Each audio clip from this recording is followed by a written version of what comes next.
조합제 TV 시청자 여러분 안녕하십니까? 2020년 7월 9일 오후 6시 45분인데요. 이 좀 믿기지 않는 일들이 계속 지금 벌어지고 있는데 박원순 서울시장이 실종되었습니다. 오늘 출근을 하지 않았습니다. 이 사실은 오늘 오후 5시 17분쯤 박원순 시장의 딸 그 이름이 박다인 씨입니다. 서울법대 출신입니다. 박다인 씨가 경찰에 신고를 했습니다. 그 내용이 심상치 않습니다. 너댓 시간 전에 아버지가 자살을 암시하는 내용의 통화를 한 뒤에 연락 두절이 되었다면서 112에 신고를 했습니다. 그래서 경찰이 지금 성북동 일대에 드론을 띄우고 경찰을 배치하고 해가지고 경찰견도 투입을 했네요.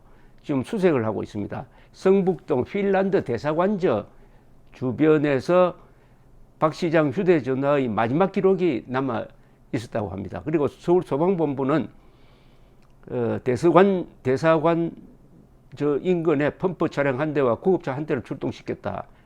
요게 5시 50분 즉 1시간 전에 상황인데요. 그런데 따님이 그렇게 무슨 감히 불길한 감이 와서 신고를 했으면 이게 보통 일이 아닌데 어제는 또 박원순 시장이 정상적으로 이 직무를 본 것이 기록에 있습니다.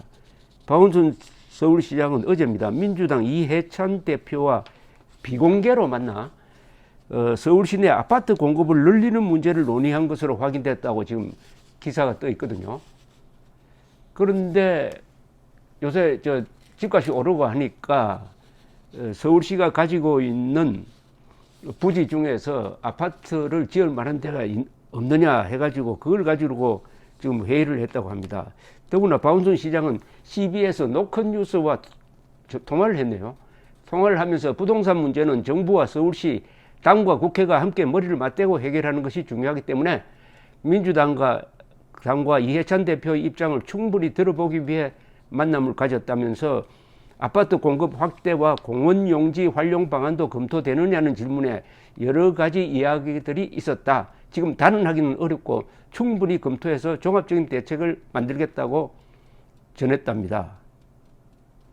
이렇다면은 뭐 정상적으로 이분의 무슨 SNS에는 최근에 별다른 어떤 개인적인 심경 변화를 보여주는 내용은 또 없다고 합니다. 그러니까 도무지 지금 현재로는 이해가 되지 않습니다.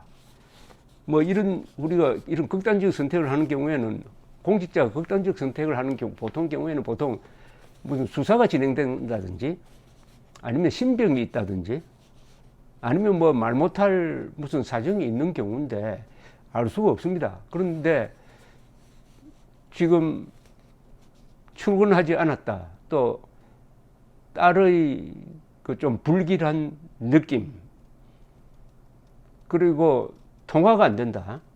이런 점으로 봐서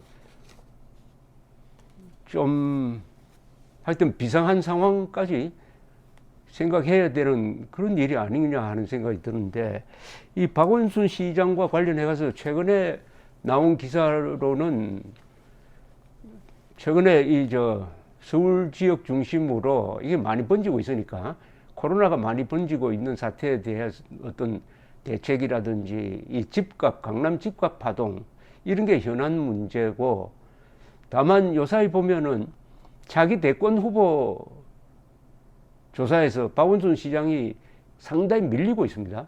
그러니까 1등 이낙연, 2등 이재명, 최근에는 3위가 윤석열 총장이 올라가고 그 다음에 박원순 시장은 한 자릿수로 밀리고 있습니다.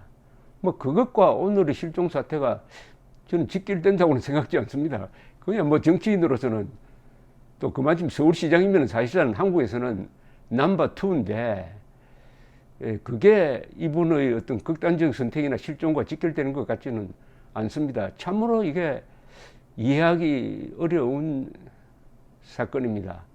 이 박원순 서울시장은 그 경력이 서울 대학교 들어갔다가 학생 운동권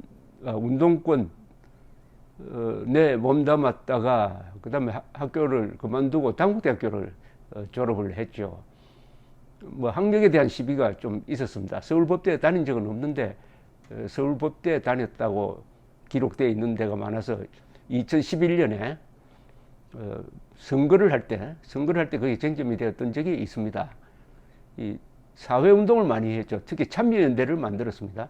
참여연대를 만들었고 그 참여연대 출신들이 이 정권의 지금 핵심 자리에 있습니다. 변호사입니다. 그리고 인권 변호사로 알려져 있지만은 과연 북한 인권에 대해서 어떤 활동을 했는지에 대해서는 기록이 없습니다. 그러니까 박원순 서울시장이 2011년에 그때 오세훈 시장이 학교 무상급식에 반대하는 주민투표를 제안을 했다가 주민투표에서 실패를 해가지고 보궐선거가 있었는데 그때 나경원 대 박원순 대결이었습니다. 이때 박원순 씨가 이겼습니다. 그때부터 차기 대권 후보다라고 해가지고 촉망을 받았는데 의외로 문재인 대통령 쪽으로 그 무게 중심축이 넘어가서 일단 좌절했지만 그래도 서울시장 2011년 그리고 2014년에 또 당선이 되었고 2018년에 김문수 안철수를 꺾고 또 당선이 되어서 지금 3선째입니다. 어떻게 보면 참 관복을 타고난 사람이라고도 볼 수가 있습니다. 다만 박원순 씨에 대한 여러 비판적인 시각이 뭐 많이 있는 것도 사실입니다. 참여연대와 관련된 그리고 북한 인권 문제와 남한에서의 인권 문제에 대해서 이중잣대를 들이댄다든지 천안함 폭침에 대해서 마치 이명박 정부가 그런 명분을 제공했다는 식의 발언을 해가지고 우파측 인사들로부터는 상당히 비판을 받고 있는데 그런 것과 오늘 무슨 실종 사태는 뭐 직결되지는 않을 것 같고 이런 일이 좀처럼 드뭅니다. 어제까지 정상적으로 근무했던 사람이 전혀 어떤 심경의 변화를 일으켰는지 그러나 이 사람이라는 것은 우리가 바깥에 모르는 구석이 다 있죠.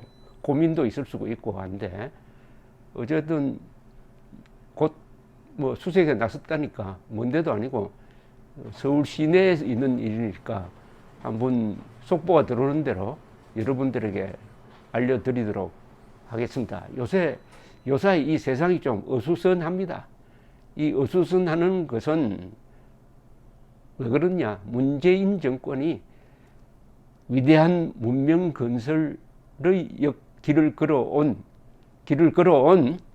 대한민국을 탄탄대로에서 다른 길로 새 길로 고속도로를 달려야 되는 이 대한민국이 고속도로가 아닌 험난한 길로 인도하려고 하니까 거기서 여러 가지 부작용이 일어나고 특히 법치를 무시하고 법치를 흔들고 법치를 파괴하는 행동을 하니까 이 세상이 어수선합니다. 법치라는 게 이 세상의 작동 원리입니다. 그 작동 원리를 뒤흔들어 버리면 세상 구석구석에서 다 혼란이 일어나고 스트레스가 생기고 하는 것인데 여기다 코로나 사태가 덮쳤습니다. 그런데 추미애 장관 너의 이상한 행동에 이어서 오늘 박원순 서울시장이 실종되었다고 하니까 이 세상이 이렇게 어지럽게 하는데 정권의 책임이 없느냐